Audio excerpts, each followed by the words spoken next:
Também existe um outro vídeo do mesmo cara, em que ele fala da religião, né? Em que ele diz, olha, a religião que tem que nos provar que Deus existe. O ônus da prova está com quem propôs a tese. Bom, eu vejo exatamente o contrário, porque quando houve uma civilização ateística no mundo, nunca houve nenhuma, nem hoje existe. Você tem nações ateísticas, mas a civilização delas ainda é muito mesclada com elementos cristãos. No mundo oriental não tem nenhuma civilização ateística, ou seja, a civilização ateística foi uma ideia que apareceu e que não se realizou ainda.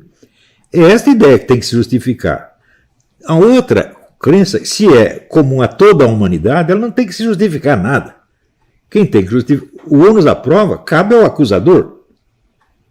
Ninguém inventou a teoria de Deus contra nada.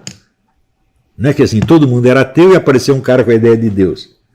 Se fosse isso, claro, ele que teria que provar. Mas isso nunca aconteceu. Nunca houve nenhuma civilização ateística. Todas são teístas, todas. E é evidente que ele está invertendo o ônus da prova, o que mostra que não tem muita cabeça no lugar. Quer dizer, se você quer... É aquela expressão do escolástico. Tudo aquilo que todos em toda parte sempre acreditaram. É isso, o teísmo é isso. Né? E por que é este que tem que se justificar? E daí ele diz, pior, o teísta ele teria que argumentar primeiro que existe um Deus genérico, um Deus abstrato, um Deus que é o primeiro motor imóvel, Deus Aristóteles, no fim das contas. E depois teria que provar que este Deus coincide com o Deus da sua religião. Não existe nenhuma religião que jamais baseou na ideia de um Deus abstrato e genérico. Nunca nenhuma. Cada uma só aparece com o seu Deus, que tem características muito definidas e peculiares. O Deus genérico aparece na cabeça de Aristóteles, de fato. Mas, olha, quando Aristóteles apareceu, já existia religião há muito tempo. Né? O judaísmo já tinha pelo menos 3 ou 4 mil anos quando apareceu. E você vai dizer que o Deus de Moisés é um Deus genérico? Moisés trouxe as tábuas da lei e diz, olha, aqui nessa tábua está aqui o Deus genérico, o Deus de Aristóteles, e aqui está o nosso Deus judeu. Foi isso que ele fez? Que palhaçada, rapaz! Quer dizer, o ônus da prova é quem está contestando uma crença geral, não aquele que está simplesmente repetindo uma crença universal. Você não sabe o que é o ônus da prova. Né? E, em segundo lugar, eu repito, nunca existiu uma religião que propusesse um Deus genérico.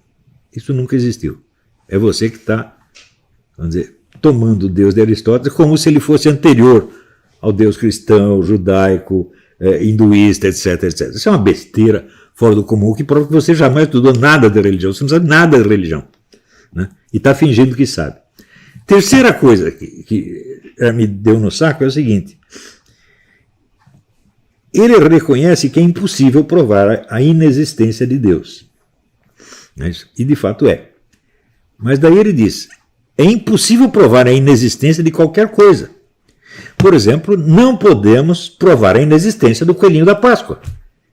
Olha, isso certamente prova que esse rapaz não sabe nada de lógica elementar, nada. Quer dizer, esse diploma de filosofia que ele tem não dá nem para limpar a bunda, rapaz.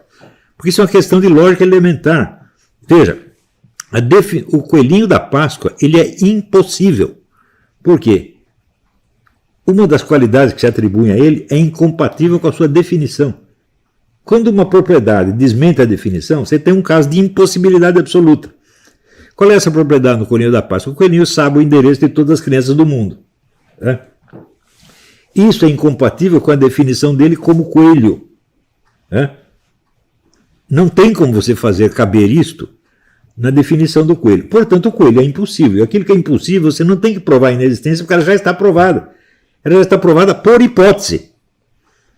É uma coisa de lógica elementar que todo garoto de ginásio tem que saber. Mas esse seu doutor não sabe.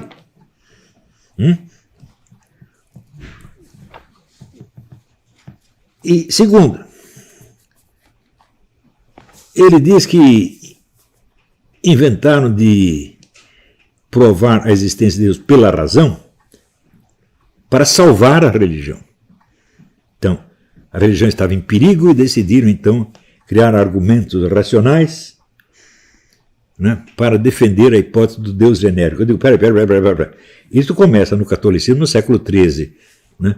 A igreja não estava ameaçada de nada, ela estava no auge. Não inventaram isso para salvá-la. Inventaram, talvez, vamos dizer, para enfeitá-la. Pode ser, você pode até dizer isso. Tá certo? Quer dizer, já estava todo mundo convencido daquilo, alguém decidiu dar um reforço, tá certo? Um reforço extra. Não é isso? Então, praticamente você não vai encontrar nenhum pensador ateístico nessa época, não, simplesmente não tem. Não é isso? Pode ser que, por exemplo, quando você vê São Tomás argumenta muito contra os muçulmanos, não é isso?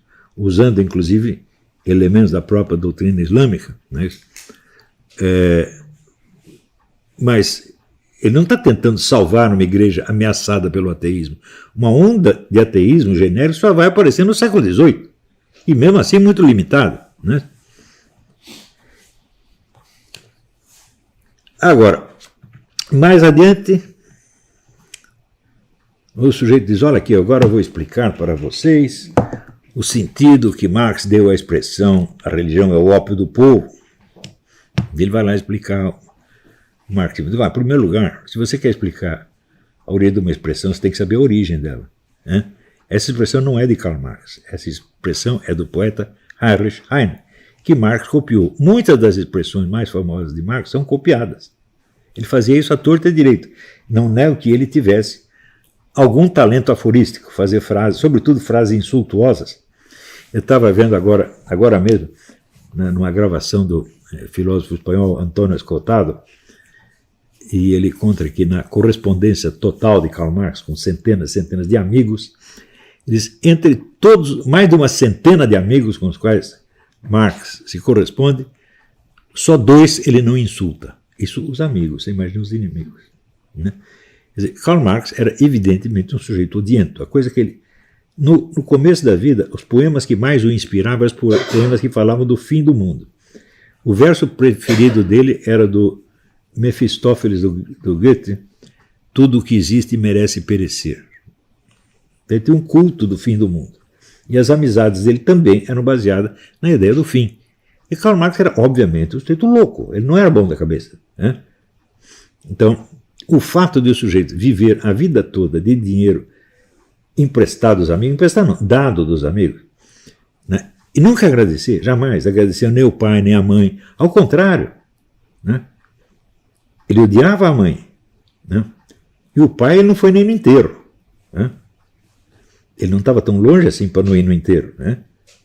E o Engels, que o sustentou quase metade da vida, quando morreu a namorada do Engels, que o Engels tratava como se fosse a esposa, uma mulher muito querida dele, o Marx escreve ao Engels uma carta de 10 laudas. As 2 primeiras linhas são votos de pêsames, o resto é pedido de dinheiro.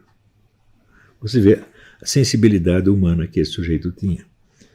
Né? Quando você vê que o filho bastardo que ele teve com a empregada nunca pôde nem entrar na casa, e das filhas dele pelo menos 2 se suicidaram, a terceira não sei direito. Né?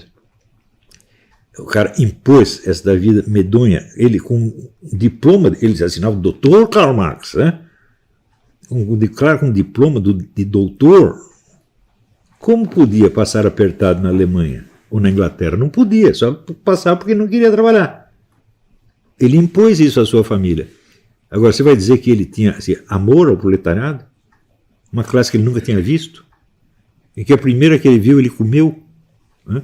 Só se for amor nesse sentido, tem amor erótico à proletária, isso sim. Então, qualquer admiração por Karl Marx denota uma falha de caráter muito grave. Eu também admirei Karl Marx quando eu tinha 17, 18 anos. Depois fui lendo, estudando, sabendo das coisas. Falei, não, este é um homem absolutamente desprezível. Não é um grande pensador em hipótese alguma. Né? O único gênio que ele tem é o gênio do insulto. Ninguém no mundo insultou tão bem quanto Karl Marx. Isso não posso negar. Tá certo? Depois teve aquele escritor americano, escreveu o livro dos insultos. Karl Marx é que devia ter escrito o livro dos insultos.